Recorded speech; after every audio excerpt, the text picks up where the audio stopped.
Bom diálogo para todos nós. Doutor Roberto, eu proponho que você comece. Nós teremos 10 minutos cada uma das posições, em seguida do Norman, e abrimos para as perguntas e interação com todos. Bom, eu agradeço o convite. Realmente espero não frustrar aqueles que queriam ouvir aqui o Mário Mesquita, que realmente é um dos economistas mais reputados em São Paulo, economista-chefe do Itaú Unibanco. Mas ele teve um acidente, como dizia o nosso querido Zé Mendel, o imprevisto sempre acontece de forma inesperada, né? De modo que nós que organizamos eventos, eu tive ao longo da minha experiência profissional essa passagem por muitas organizações e ligado a organizações de eventos, é sempre, viu, Xará Roberto Mesquita, um sofrimento enorme, porque todas as vezes você pensa que acontece sempre alguma coisa imprevista, de modo que você tem que ter muita paciência. E o brasileiro é notório pelo seguinte: ele não confirma e aparece, e confirma e não aparece, de modo que você fica com muitas dificuldades. Eu me lembro de um evento organizado no apartamento do Walter Moreira Salles, no Rio, em que faltaram muitas pessoas que haviam confirmado, né? E eu cheguei para o doutor Walter, já tínhamos meia hora de atraso. Ele disse: doutor Walter, vamos tirar o nome das pessoas que estão à mesa, porque elas não vão mais comparecer. O doutor Walter olhou para mim com uma área de indignação e com a elegância de sempre e disse: Roberto, não vamos tirar o nome, não. Vamos deixar lá para que as pessoas fiquem sabendo que iam sentar-se de pessoas muito mal educadas. Mas isso é um pouco... A Lili Marinho, outra vez, também organizou um almoço na casa dela, ficou faltando uma pessoa, que era o presidente da Associação Comercial. Ela não teve dúvida. Ela tinha um leão de pelúcia enorme que ela botou no lugar da pessoa que estava faltando, de modo que isso deu uma hora assim de ironia ao evento. Bom, vamos falar um pouco aqui sobre os efeitos da pandemia. Eu escrevia, logo no início da pandemia, em 2019, para uma revista de advogados, as estimativas dos impactos da pandemia, do que eu imaginava iria acontecer no Brasil e no resto do mundo. Eu diria que acertei metade e errei metade. A parte que eu errei, e foi muito sensível ter errado, eu sempre, com um pensamento otimista, eu pensava que a pandemia podia mitigar ou minimizar os efeitos da questão da renda no Brasil. Ela podia ser um efeito que podia fazer com que as desigualdades sociais diminuíssem e portanto, eu diria que a diferença entre as classes no Brasil se estreitasse. Infelizmente, não foi o que nós vimos. Bom, falar sobre o efeito da pandemia, no aspecto econômico, os efeitos da pandemia eram muito graves e já se espalhavam mundialmente numa efervescência enorme e que, portanto, o Brasil tinha que tomar providências mais enérgicas. E assim foi, tomamos providências de mitigar os efeitos da pandemia nas classes de menor renda, com todos os auxílios que são do conhecimento geral, e também comprando vacinas depois de uma certa relutância em aceitar as vacinas chinesas. Eu diria que, a partir do momento que o Brasil se deu conta de que, efetivamente, estávamos diante de um quadro endêmico, ou pandêmico, sei lá, as providências tomadas foram muito convergentes. Eu acho que o nível de vacinação, após esses momentos de hesitação que o Brasil perseguiu, são exemplos de que o Brasil tem um sistema de saúde muito eficaz e que o nível de vacinação no Brasil tomou números muito realistas e eu acho que mundialmente hoje o número de vacinados no Brasil atesta a qualidade do nosso sistema público de saúde. Bom, os efeitos disso na área econômica são sabidos, né? As empresas tiveram que dispensar funcionários, houve uma perda sensível na atividade econômica, o Brasil deixou de exportar muitos produtos, de importar outros. Houve uma quebra na cadeia de consumo, muitos produtos. Ficou evidente que havia uma forte dependência de alguns insumos importados, e esse grau de dependência não poderia ser mantido. Enfim, houve um desacerto geral na economia. Aos poucos as coisas foram se acertando.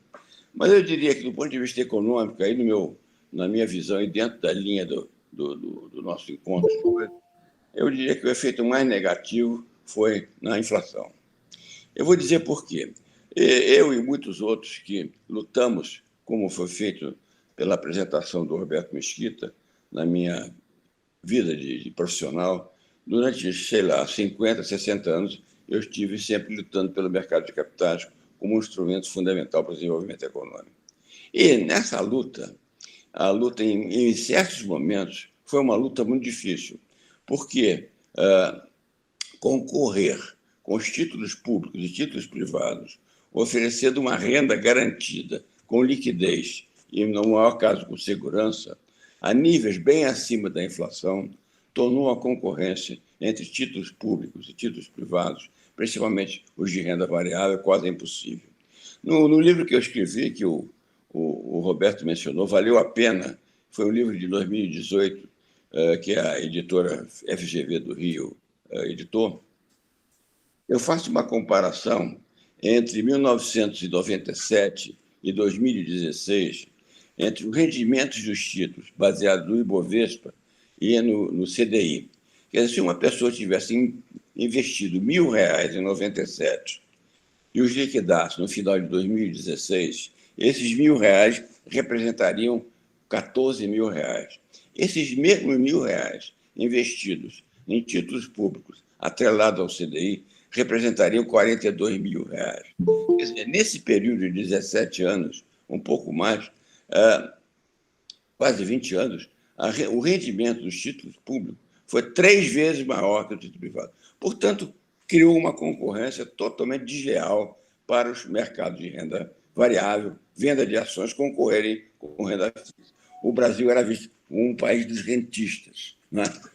As pessoas aplicavam em títulos de renda fixa em determinado... A nossa grande concorrência, em alguns momentos, foi até com caderneta de poupança, pela garantia oferecida. Bom, a partir de 2019, nós tivemos uma queda sensível da inflação no Brasil, que surpreendeu a muitos, inclusive a mim, porque realmente eu não imaginava que, ainda vivo, fosse presenciar taxas de juros negativas no Brasil, como já existiam, aliás, em alguns mercados da Europa. Assim que a taxa de juros caindo a níveis que os brasileiros não estavam acostumados, permitiu que houvesse uma concorrência com títulos de renda de risco, as ações e fundos de investimento direcionados às ações. Então, o que se viu foi que os tradicionais investidores em renda fixa começaram a passar para a renda variável, porque estavam insatisfeitos, acostumados estavam a ganhar com renda fixa, às vezes 10%, 12% acima da inflação, passaram a investir em ações. O número que é sabido, eu vou repeti-lo, chegamos a ter 3 milhões de novos investidores em ações nesse período de 2009 a 2021. Sendo que uma coisa importantíssima, viu, Norma? Grande parte deles jovens, pessoas na faixa de 20 a 25 anos de idade, conforme estatísticas reveladas recentemente pela Bolsa de São Paulo. Portanto, parecia um cenário muito inspirador, muito animador, né?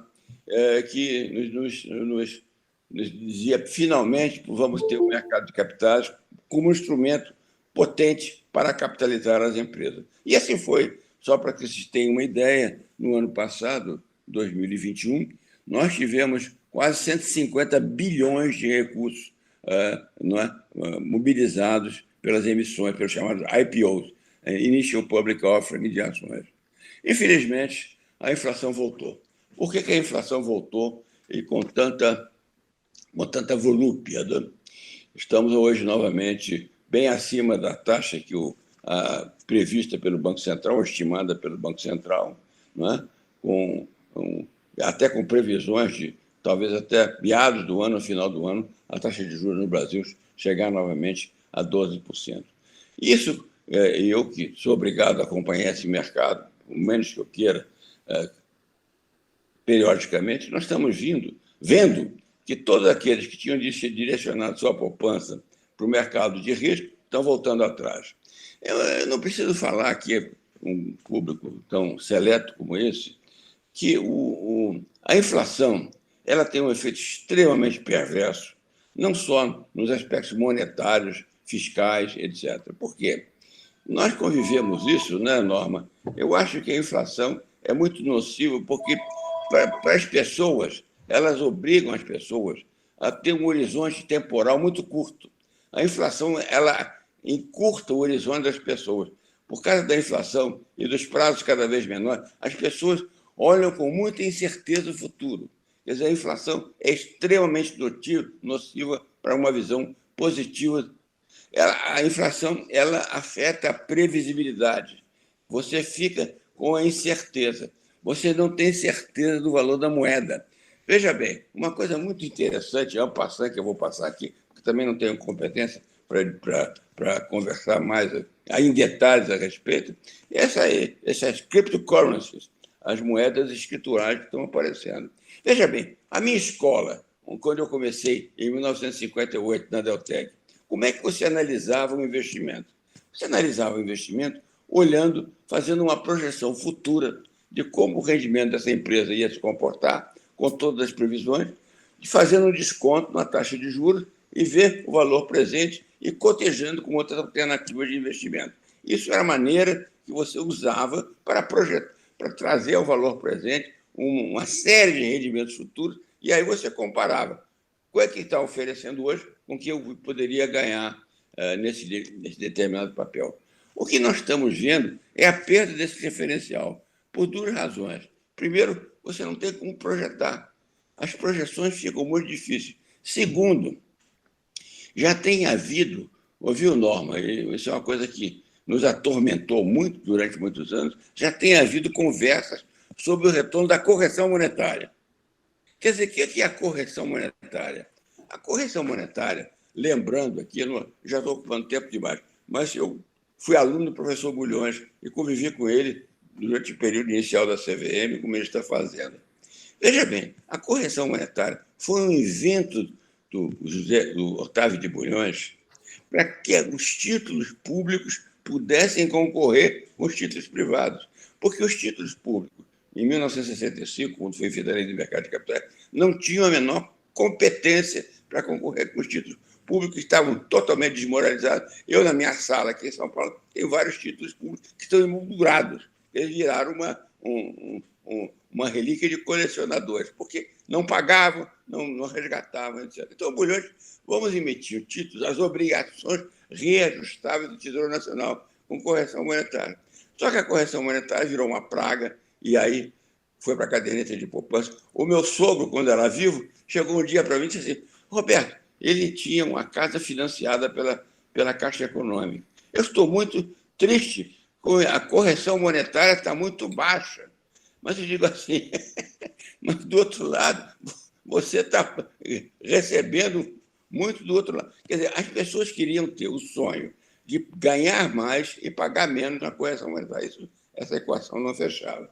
Bom, então aí deu-se todo esse fenômeno e nós convivemos durante muitos anos com esse cenário instável. Isso tudo agregado por uma situação em que os brasileiros, de muitos níveis sociais, começaram a olhar investimentos no exterior. Eu diria que isso não era uma coisa de estranhar, mas era uma coisa que, em determinado momento, tomou uma dimensão enorme. Hoje, o personal banking, hoje as pessoas são incentivadas até a diversificar a sua carteira no exterior. Bom, como é que nós vemos o futuro, só para fazer o fecho dessa minha intervenção inicial? Eu vejo com preocupação, porque eu gostaria de ler aqui, eu não gosto de tomar muito tempo das pessoas, mas eu acho que alguns de vocês devem ter lido, se não leram, eu recomendo que leiam, um artigo do André Lara Rezende, que foi publicado semana passada no Caderno Valor. É um artigo de 5 páginas. Eu separei para compartilhar com vocês aqui hoje 2 parágrafos que me pareceram importantes. Moeda não causa inflação, dado que moeda é apenas o índice do registro contábil dos ativos passivos da economia.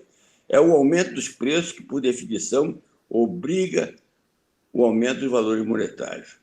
O que é passível de ser controlado através da regulamentação é o crédito, não a moeda. A regulação prudencial pode-se evitar bolhas de crédito, mas ao tentar contrair o crédito para controlar uma inflação já em curso, o resultado é uma crise de liquidez que paralisa a economia muito antes que a inflação seja moderada. Bom, mais adiante, no final do artigo dele, ele diz o seguinte: a incerteza sobre o custo da dívida pressupõe que a taxa de juros esteja fora do controle do Banco Central. Sabe-se hoje que a taxa de juros é um instrumento do Banco Central. Basta que as autoridades monetárias se comprometam a não fixar a taxa de juros acima da taxa de crescimento para garantir que a relação entre dívida e o produto interno irá eventualmente se reduzir. Ele parte do princípio que a taxa de juros tem que ser inferior à taxa estimada de crescimento do país. E no final ele diz assim: comprometer-se com uma taxa de juros abaixo da taxa de crescimento não significa que o Banco Central não possa transitoriamente elevar os juros acima do crescimento para evitar o supercrescimento da economia.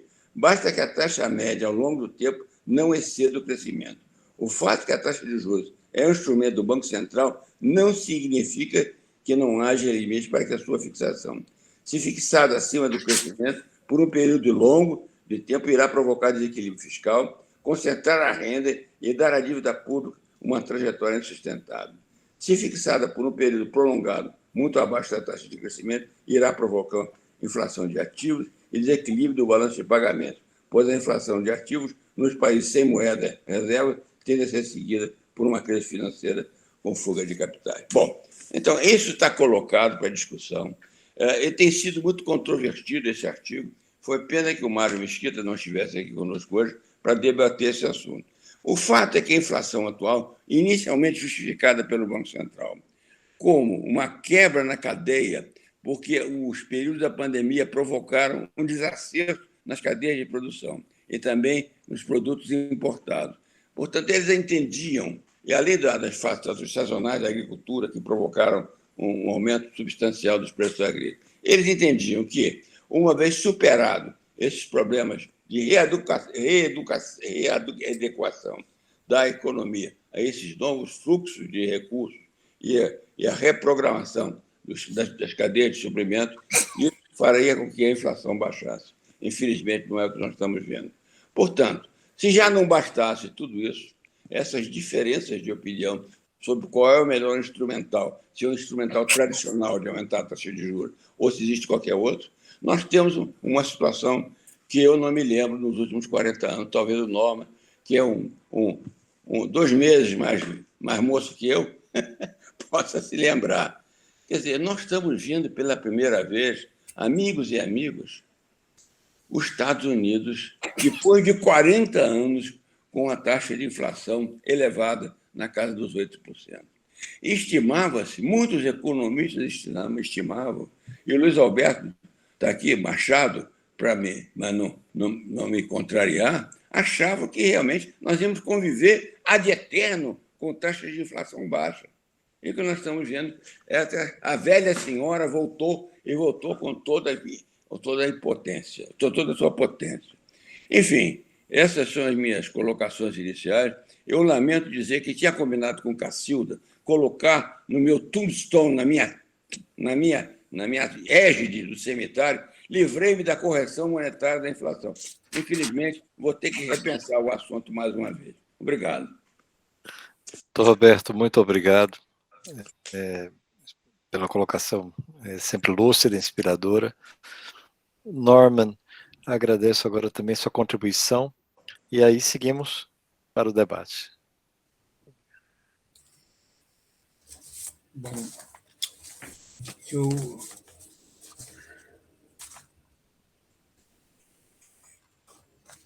estava... Eu sou um dos poucos leitores de jornal que sobrevive. 2. 3. Às vezes eu penso muito em sério que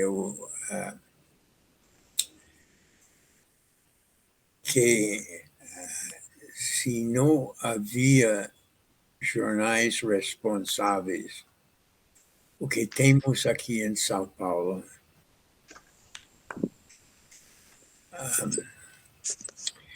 Que mais loucuras acontecerão no Brasil? Quantos mais abusos? O fato que temos uma imprensa é muito interessante. A imprensa, você compara a imprensa com a pobreza da liderança política. Está entrando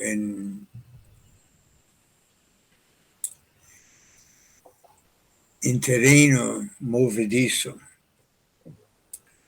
porque a civilização que conhecemos no Brasil, que temos no Brasil, seria inviável sem imprensa. Realmente, nesse momento da crise financeira no mundo, eu leio diariamente 6 jornais estrangeiros.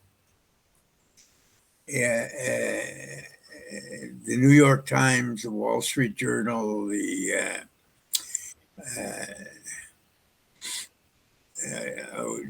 Washington Post, os jornais ingleses, The Economist. Se essa imprensa não existiria, onde encontramos a verdade? Porque havia uma licença para a irresponsabilidade.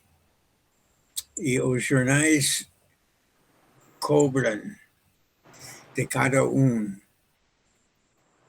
a responsabilidade. É muito interessante esta concorrência institucional entre os jornais, porque uns estão vigiados por os outros, simplesmente por manter sua reputação.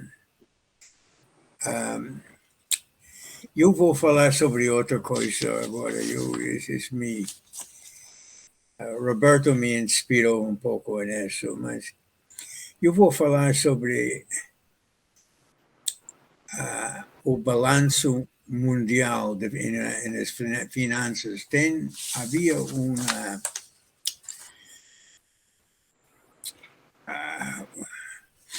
um relatório, um desses jornais, sobre o balanço global, publicado por McKinsey, a consultoria. É um documento profundo que para dar parâmetros para onde vamos.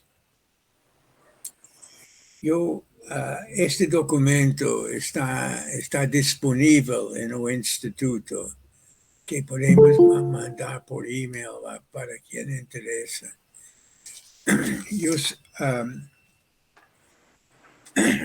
O nível da economia mundial, a ligação histórica entre o crescimento de riqueza, o patrimônio líquido e o valor do PIB já não é mais válida. E até agora não temos estratégia para olhar para frente, para olhar para uma série de anos.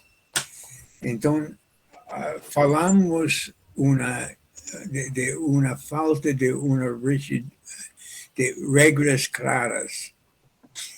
O mercado financeiro está crescendo fora do ambiente físico por falta de opções e de estabelecer uma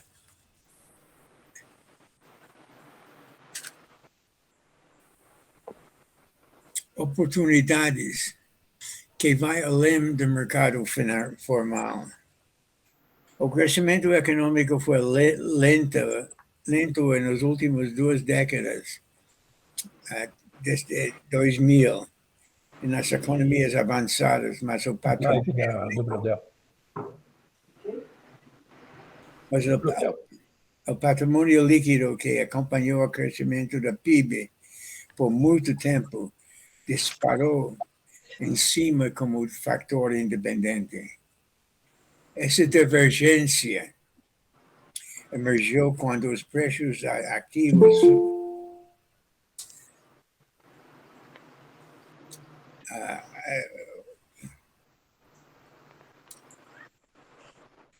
então estamos frente a uma fase de liberação financeira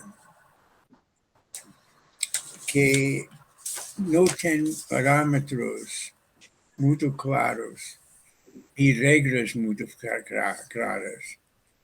E muito dinheiro está entrando nisso. O crescimento do mercado financeiro no mundo está crescendo muito mais rápido que o mercado tradicional, dessa economia tradicional. E isso cria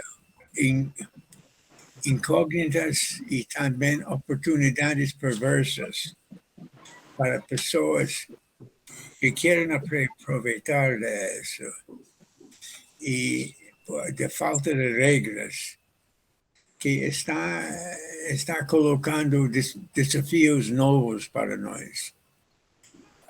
Estamos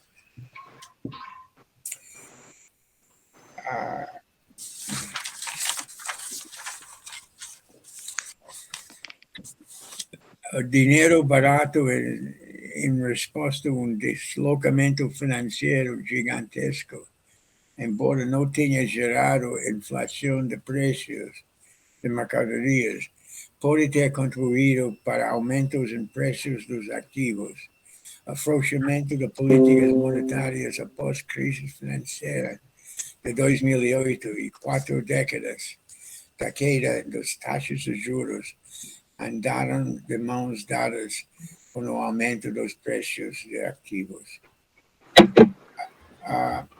Eu vou parar aqui porque eu acho que seria interessante um debate sobre isso, sobre o futuro da moeda, o futuro do mercado financeiro e quais são os desafios que estamos enfrentando. E gostaria de ouvir a opinião de vocês e trocar ideias com vocês. Eu tenho escrito sobre isso no passado, em Brodel Papers e anteriormente na revista Forbes. Mas está esquentando e voltando a ser crítico essas eventualidades. E gostaria que vocês têm de refletir sobre isso, porque isso vai ser parte do nosso futuro. Muito obrigado. Muito obrigado, Norman. Professor Machado já está aqui pronto para fazer uma colocação. Obrigado, professor Machado. Com você a palavra. Eu estava ouvindo o Roberto e eu lembrei de um parágrafo do Eduardo Janetti, escrito em 1992, que eu até reproduzi ao comentar o livro do Plano Real da Maria Clara. A frase é a seguinte: a convivência com a inflação é uma escola de oportunismo, imediatismo e corrupção. A ausência de moeda estável encurta os horizontes do processo decisório, torna os ganhos e perdas aleatórios, acirra os conflitos pseudo-distributivos, premia o aproveitador, desestimula a atividade produtiva, promove o individualismo selvagem, inviabiliza o cálculo econômico racional e torna os orçamentos do setor público peças de ficção contábil.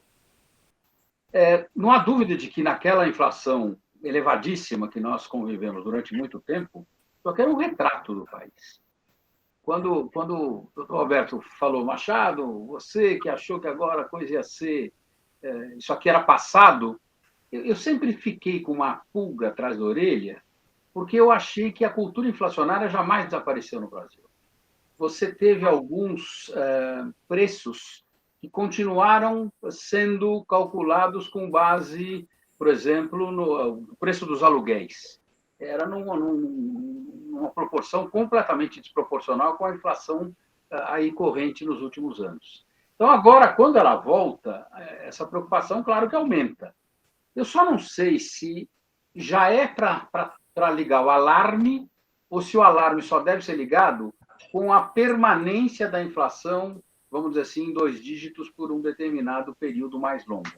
Essa é a minha dúvida que eu gostaria de ouvir, não só o doutor Roberto, mas o Longo, que sempre foi um estudioso desse assunto. Ô, Machado, a sua lembrança é muito positiva. Então, você falou, essa lembrança do Janete é muito em linha com o que eu falei anteriormente, né?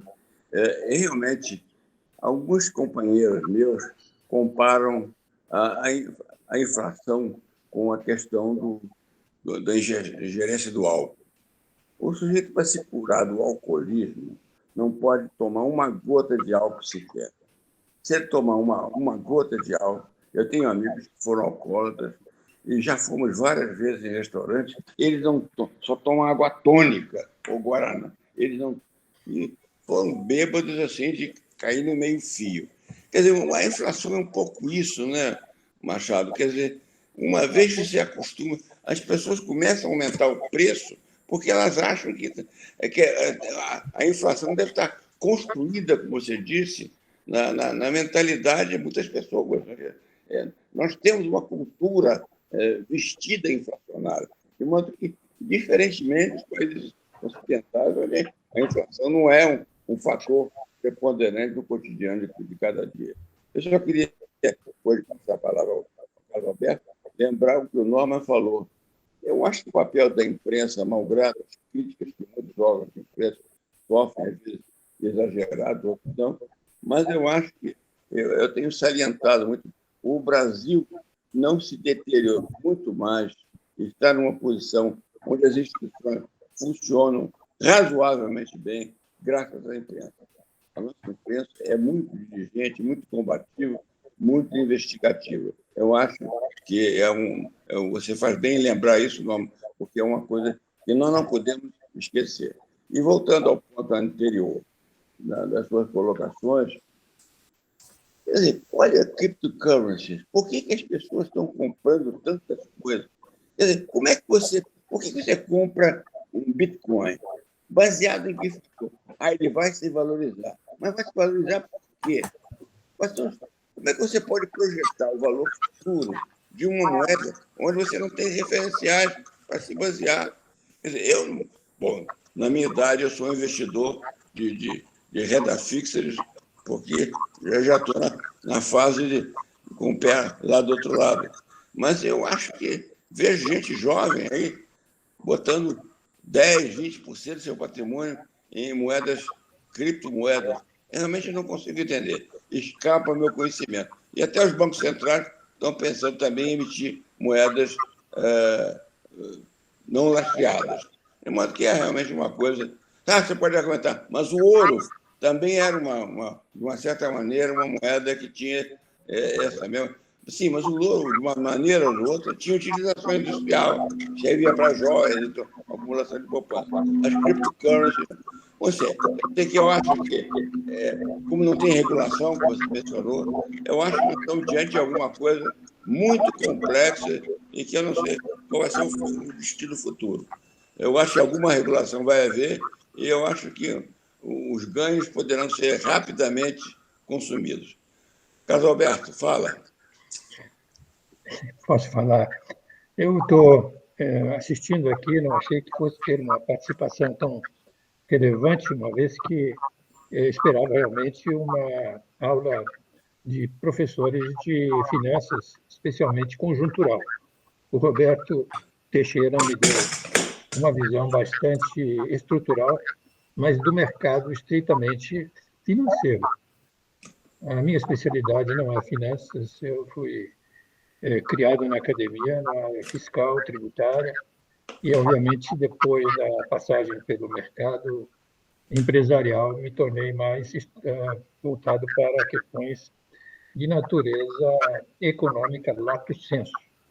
E, nesse sentido, eu fico um tanto quanto por fora dessa discussão, um tanto quanto tópica, no que diz respeito à chamada teoria monetária, envolvendo o problema da inflação e da pandemia.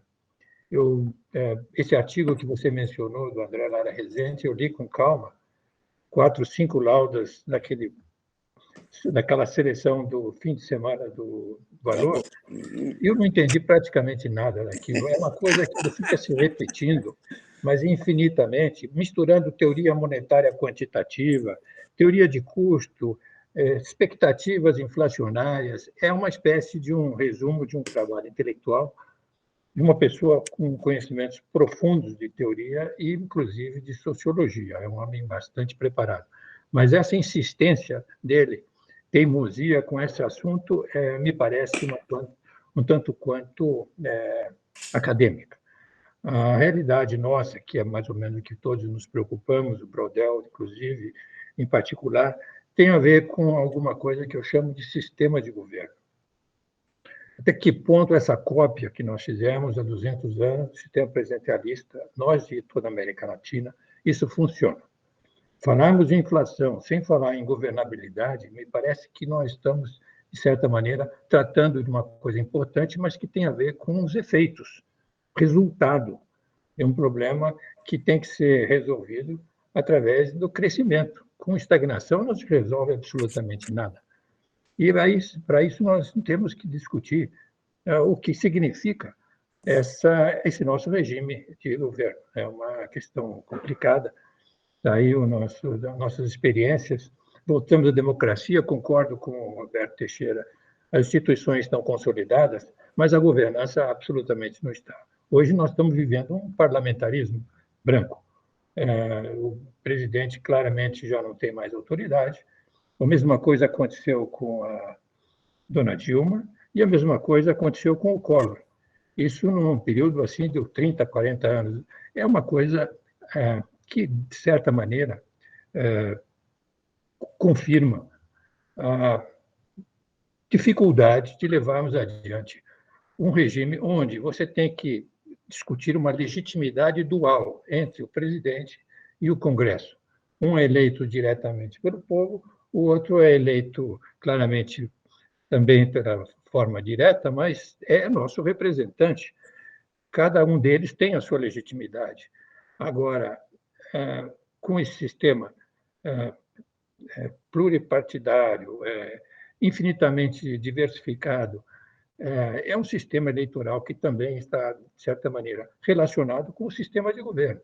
Se tivéssemos aqui um parlamentarismo, claramente seria incompatível com essa difusão, dispersão partidária. De modo que, se tem alguma contribuição a fazer nesta reunião de hoje, é chamar a atenção para o fato de que um regime plebiscitário para eleger presidente, nós estamos provocando, na verdade, uma campanha eleitoral que tem muito mais a ver com o tal fenômeno eleitoral, para não falar populismo da esquerda e populismo da direita. De modo que é preciso repensar um pouco com as nossas elites até que ponto convém eleger diretamente o chefe do executivo. E com essas palavras, eu deixo a minha intervenção até aqui. Muito obrigado a todos. Muito bem, muito oportuna. E eu diria que eu também sou um grande fã do parlamentarismo, mas uma vez eu estava numa reunião e tinha um deputado da Índia, ele disse assim, eu estava defendendo o parlamentarismo, eu disse, o senhor não conhece o parlamentarismo, se o senhor conhecesse bem, o senhor não estaria defendendo. O parlamentarismo na Índia é muito complicado. Mas eu acho que tem razão, Carlos Alberto, quer dizer, se houvesse parlamentarismo no Brasil, o atual presidente já tinha sobrado há muito tempo, porque o voto de confiança nele já tinha ido para o espaço. Né? Nós nunca vimos um período tão longo, uma pessoa na presidência da República tão despreparada, tão fora da realidade, tão brutalizada, com visões totalmente distorcidas da realidade. Quer dizer, envergonha o Brasil essa presidência da República. E, no entanto, esse homem está trabalhando aí, e não me surpreenderia se ele chegar novamente à presidência da República. Isso é muito triste para o Brasil. Carlos, até quando o povo brasileiro aguenta isso? Quanto tempo vai demorar para agir para ter um sistema mais racional de governo, com responsabilidade política de verdade? Porque não há propostas para mudar o sistema. Eu converso muito com jovens. Os jovens estão completamente desligados disso. Estamos vivendo em um vazio institucional em qual ocupam esse espaço alguns dos piores elementos. Por que toleramos isso, Carlos? Eu claramente, está me falando, claramente não entendo, não entendo a realidade, sou tão ignorante quanto qualquer uma das pessoas mais esclarecidas que tem um pensamento profundo. Mas, tentando responder alguma coisa como essa, eu diria que tudo depende, de certa maneira, de um acaso.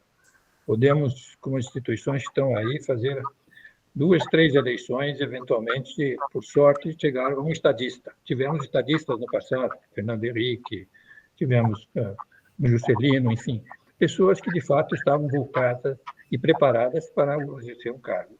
Em havendo um acordo entre o presidente e o Congresso, nós temos milhões de opções, de opções que eu digo, formas de governo, e projetos no Congresso, inclusive.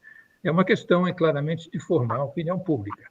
E nisso participam, naturalmente, os grupos pensantes. O Brodel é um deles. É preciso motivar, chamar as pessoas da elite e mobilizar a opinião pública, a chamada multidão.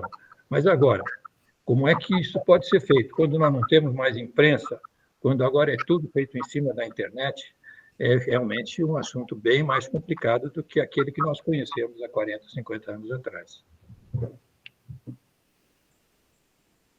Então, basicamente, o povo, a gente esclarecida, está impotente frente a essa situação. Sim, é um diálogo. A sociedade é o resultado. Acho que as elites podem, eventualmente, se entender. Veja, o problema não é só brasileiro. O que está acontecendo nos Estados Unidos, o problema da democracia lá hoje é uma realidade, porque exatamente não existe consenso. E até que ponto eles, eventualmente, terão que também pensar seriamente a respeito das normas do jogo, é uma questão inconcebível há 20, 30 anos atrás. Realmente não tenho como dizer. Há uma saída, sim, mas isso depende um pouco da sorte também, e das elites podendo se dignar a conversar e convencer a opinião pública. Você falou em estadistas, Carlos Alberto, quer dizer, você hoje, quando começa a falar da terceira via, não aparece nenhum nome de algum estadista que realmente a gente pudesse ter confiança de não, esse homem vai ter... Eu escrevi um artigo para o Estadão, os 12, Desafio de Hércules, e hoje tem um artigo muito interessante também, do Roberto Macedo, no Estadão também, 6 medidas, 6 pilares, que são coisas tão sensíveis. Mas agora, você vê a discussão em torno do que... Quer dizer, nós estamos já há 6 meses, 7 meses, 8, 10 meses da eleição. Você não vê ninguém falando. É uma politicagem de baixo nível que está sendo discutida, né? Agora, muitos são muito cínicos e dizem, não, mas você não pode querer ter uma representação no Congresso que seja diferente da representação da sociedade brasileira. Eu não aceito isso, não. Eu não aceito que realmente o brasileiro não sabe votar. Eu acho que precisa ter alguém que estimule a votação, como teve no passado, né? Mas que é um grande desafio. Será que nós estamos vivendo os prelúdios de uma nova constituinte que possa discutir as regras do pacto social? Ou precisamos de uma reforma política que traga regras de participação política mais justas e mais adequadas. Eu não sei, gostaria de ouvir também a opinião dos outros. Roberto, precisa de liderança. Precisamos de liderança, claro. Que precisa de liderança de pessoas, não de uma pessoa, mas pelo menos um grupo de pessoas que são conscientes e estão dispostos a trabalhar para isso, para criar um novo sistema político. Parece que está falando de coisas muito complexas e muito difíceis, mas não são. As medidas para sanear o sistema político são simples. Mas é uma das coisas que ninguém discute no Brasil. Não tem diálogo sobre o sistema político.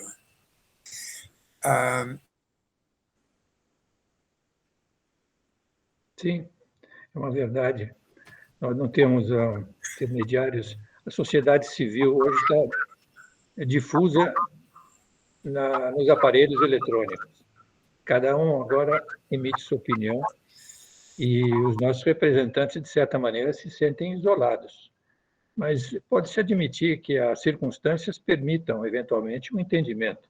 Do jeito que as coisas vão, o Lula vai voltar à presidência. Amanhã nós vamos ter um Pacheco e um Ari, como é que chama o presidente da Assembleia Legislativa Federal, sentados e tentando discutir como é que resolve um problema de uma passeata, de uma greve, enfim. E, eventualmente, chegamos, como disse o Roberto Mesquita, a uma constituinte, que é, obviamente, essa Constituição não permite que você discuta seriamente um orçamento fiscal, por exemplo. Como é que nós podemos falar de inflação se nós não podemos falar de orçamento? Então, realmente, você precisa tirar os direitos que estão assegurados pela Constituição, colocar isso em lei ordinária, mas para isso é preciso uma constituinte autônoma, uma constituinte não derivada.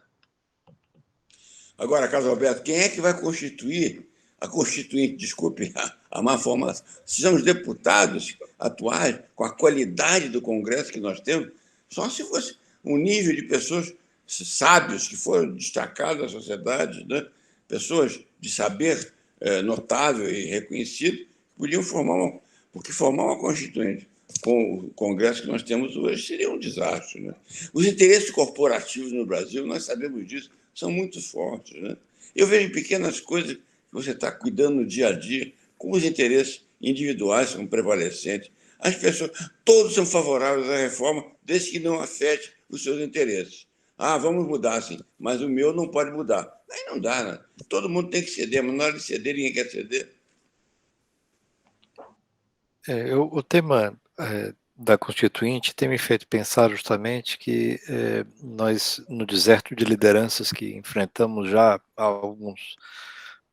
há vários anos no mundo inteiro e no Brasil também, tem nos deixado a sensação de um desamparo, que na verdade é apenas uma face do desconhecimento que nós temos das lideranças que deveriam ter espaço, né?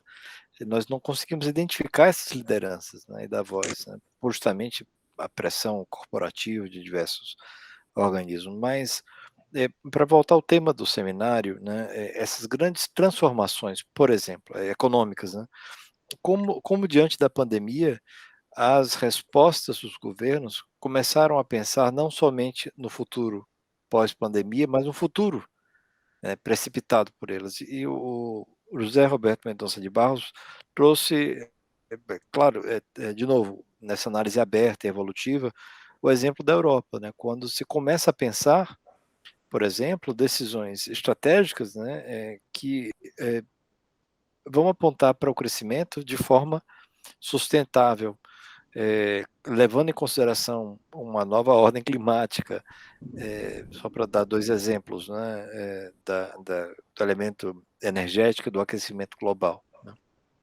Como é que a gente se prepara para esse novo mundo, né? Como é que nós, no Brasil, nos alinhamos com desafios que ultrapassam as nossas fronteiras, né? Acho que temos nosso desafio aí, como resolver o nosso problema, né? E outro dia conversávamos com o Carlos Alberto também, né? Temos uma tarefa aqui em casa, né? No Brasil, a ser feita.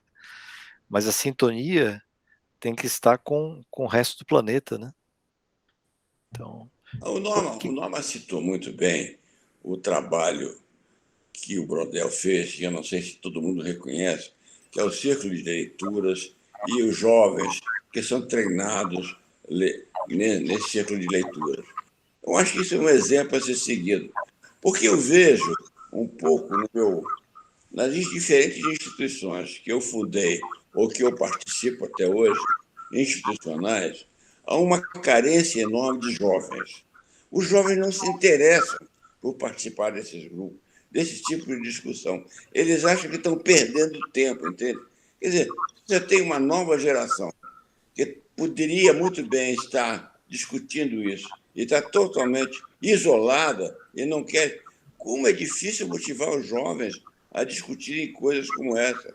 O Jorge Paulo Lema fez um grande esforço, né, de treinar jovens políticos e os resultados foram muito aquém da realidade.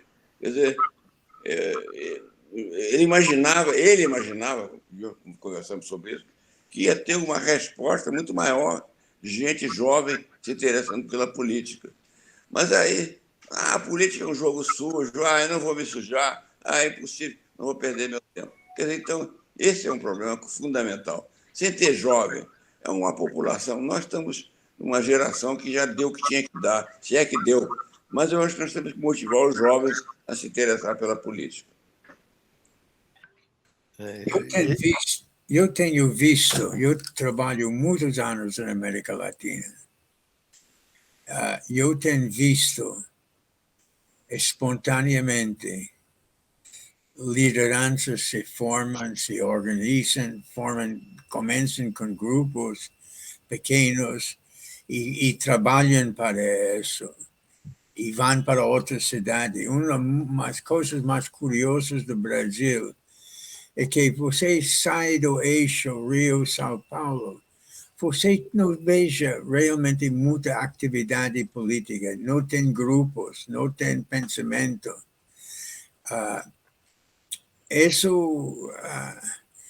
Isso para mim é um mistério. É questão de tolerância, porque o Brasil tem muita gente boa em diferentes áreas, em diferentes profissões, em diferentes níveis econômicos. E porque sobra para nós essa liderança política que temos? Porque não tem concorrência. Em vez de concorrência, tem abandono. Essa é uma coisa, os escândalos políticos da corrupção no Brasil, eu acho que são tão grandes e tão graves que qualquer país civilizado no mundo não permitiria a tolerância das turmas de criminosos na política que o Brasil tem. Eu acho que isso é uma tolerância perversa que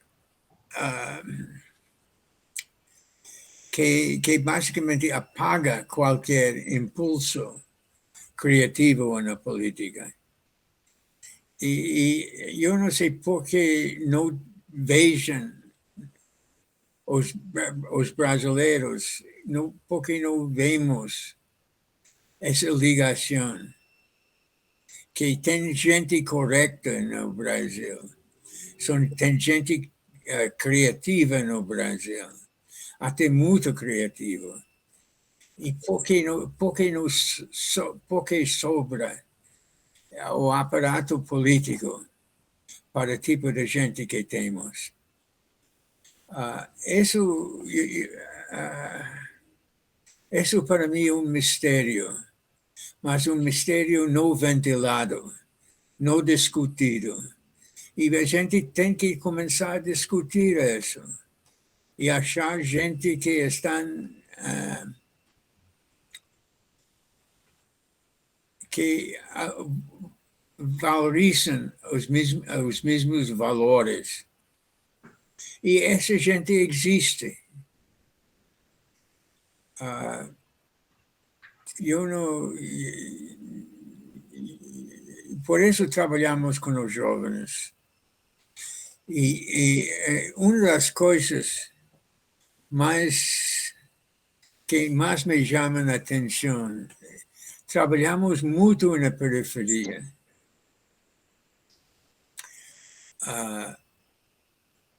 É interessante que a classe média, não estou falando do elite, estou falando da classe média, não interessa o que está acontecendo na periferia. São dois mundos completamente separados. Salvo no nível do trabalho, eles vão para o centro da cidade, mas não tem uma identificação social de classe que o Brasil tem muita riqueza que não está reconhecida.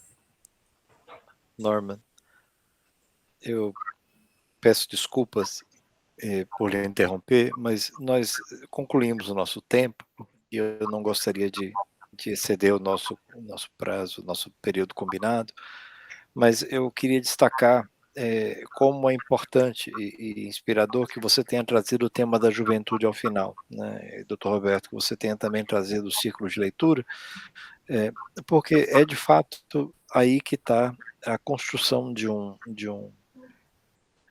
caminho, né? E não são os jovens sozinhos, né? O Instituto, eu acho que é um belíssimo espaço de diálogo e de encontro, onde nós podemos propor respostas e formar lideranças justamente por esse convívio. Esse espaço nós tivemos hoje, os diálogos com os membros, os colóquios com os quais o professor Machado tanto nos ajuda, e as outras atividades do Instituto vão muito nesse desejo, na linha de promover o desenvolvimento do Brasil, né, fomentando os nossos valores, como combate à desigualdade, promoção do desenvolvimento, né, fortalecimento das instituições, junto com essa juventude. Então, eu queria passar a palavra para o Dr. Roberto, para o Norman se despedirem, mas agradecendo nessa linha, né, de uma abertura para... É bom terminar a refeição ainda com um pouquinho de fome, né? Então, nós temos muito assunto para a conversa, e agradeço muito a participação de todos e de vocês dois. Doutor Roberto, Norma. Olha, eu gosto muito desse tipo de discussão, porque eu fico muito irritado quando ouço pessoas dizem que o Brasil é um país inviável. Não é, o Brasil é um país viável, desde que realmente nós somemos esforços e somemos conhecimento e esforço para realmente viabilizar o país. Eu diria, como provocação final, já que foram criadas cotas para a representação das mulheres, dos negros, que tal a Câmara dos Deputados ter uma percentagem de jovens abaixo de 30 anos que iam ser eleitos? Fica essa provocação minha ao encerrar o nosso debate. Norman, uma palavra final.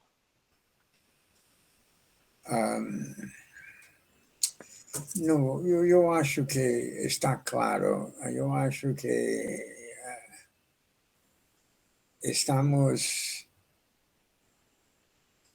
o desafio está traçado.